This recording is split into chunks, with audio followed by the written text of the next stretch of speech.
دا melodious world کے بہت ہی پیارے ناظرین، السلام علیکم۔ پرانے وقتوں میں ملک شام کا ایک بادشاہ تھا۔ یوں تو وہ انصاف پسند تھا اور اپنی رعایا کا بہت خیال رکھتا تھا، ان کی ضروریات پوری کرتا اور دشمن ملک کی افواج سے ان کو بچاتا تھا۔ لیکن اس میں ایک برائی تھی، وہ جب بھی کوئی جوان اور خوبصورت لڑکی دیکھتا اس کو اٹھوا کر اپنے محل لے آتا اور ایک رات ساتھ رکھ کر پھر چھوڑ دیتا تھا۔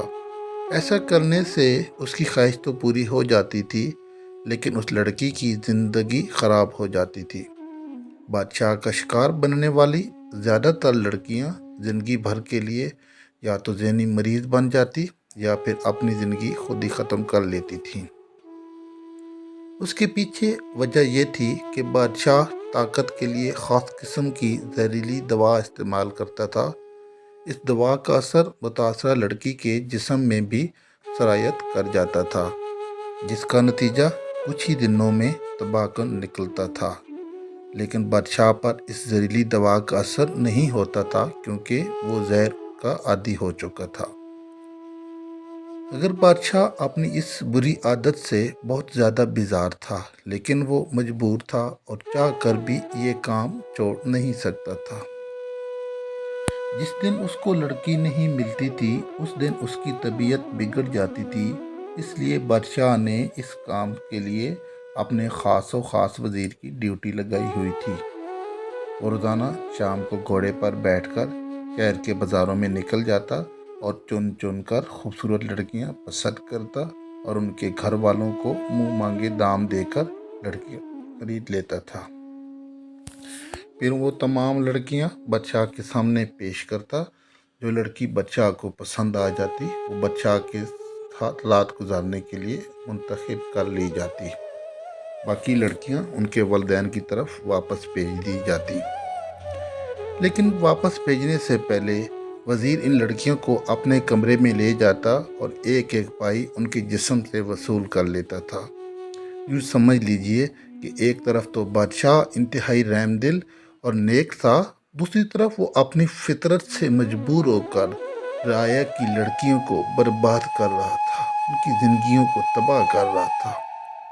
لوگ اتنی دولت دیکھ کر خاموشی سے اپنی بیٹی بادشاہ کو پیش کر دیتے تھے، اور اگر کوئی شخص اپنی بہن یا بیٹی دینے سے انکار کرتا تو وزیر اپنے سپاہی بلا کر زبردستی لڑکی کو اٹھوا کر محل لے جاتا۔ کچھ وقت مزید گزرا تو بادشاہ کا احساس ندامت حد سے بڑھ گیا۔ اس کا ضمیر اسے ہر وقت ملامت کرتا اور برائی سے روکتا تھا۔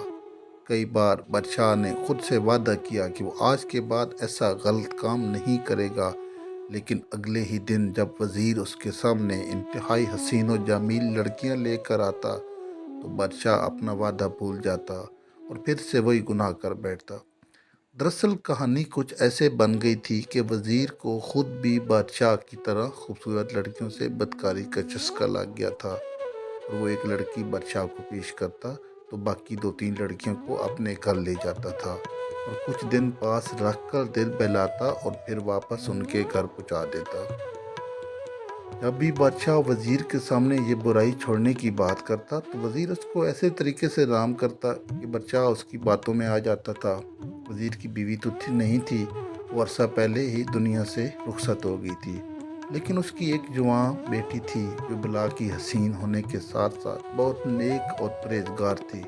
سارا دن روزہ رکھتی اور رات کا بیشتر حصہ عبادت میں گزار دیتی تھی۔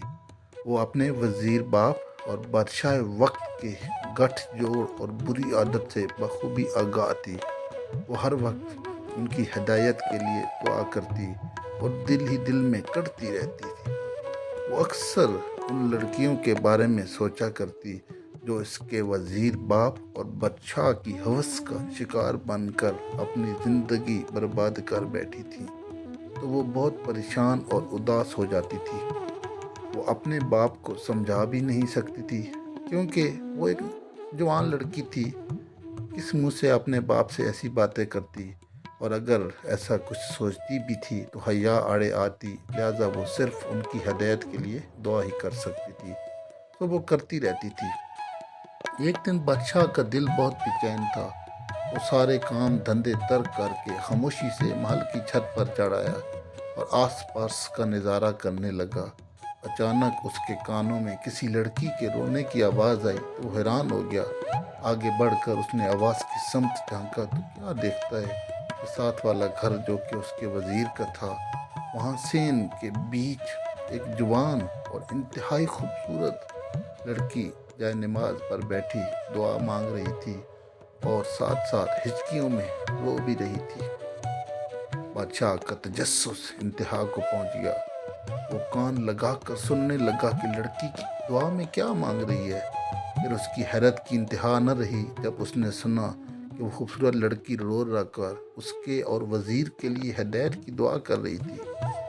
بادشاہ اس لڑکی کی دعا سننے میں اتنا مشغول ہو گیا کہ اسے پتہ ہی نہیں چلا کہ وہ بھی ہچکیوں میں رو رہا ہے۔ اس کا دل پلٹ چکا تھا۔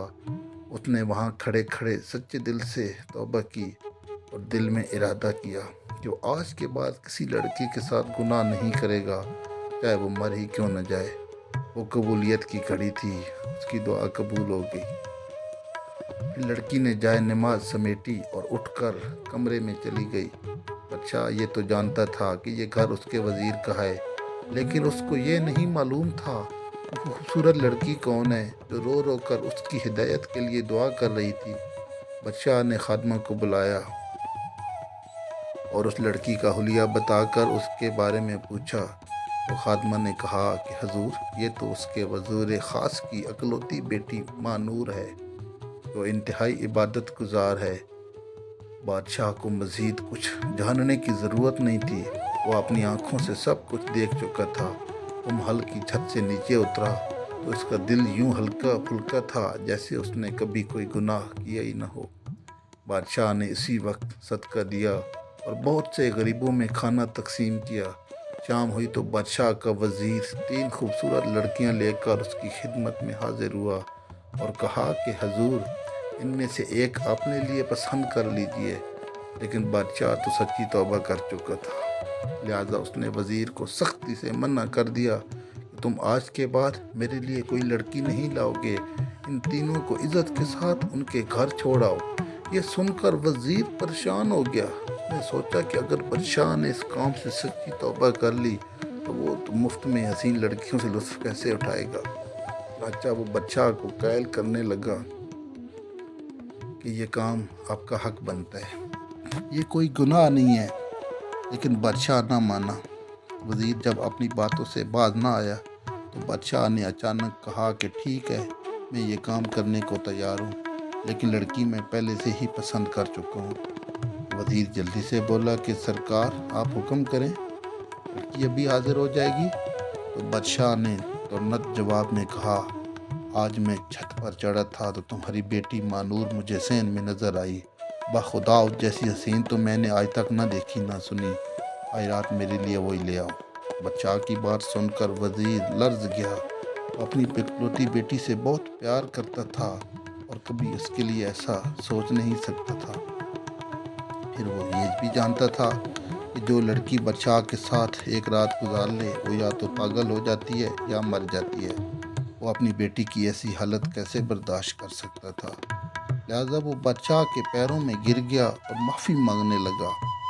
لیکن بادشاہ اپنی بات سے پیچھے نہیں ہٹ رہا تھا۔ اس کا کہنا تھا کہ یہ میرا حق ہے اور مجھے اس کام پر کچھ گناہ نہیں ہے۔ وزیر پیروں میں پڑا بچوں کی طرح گڑ گڑا رہا تھا۔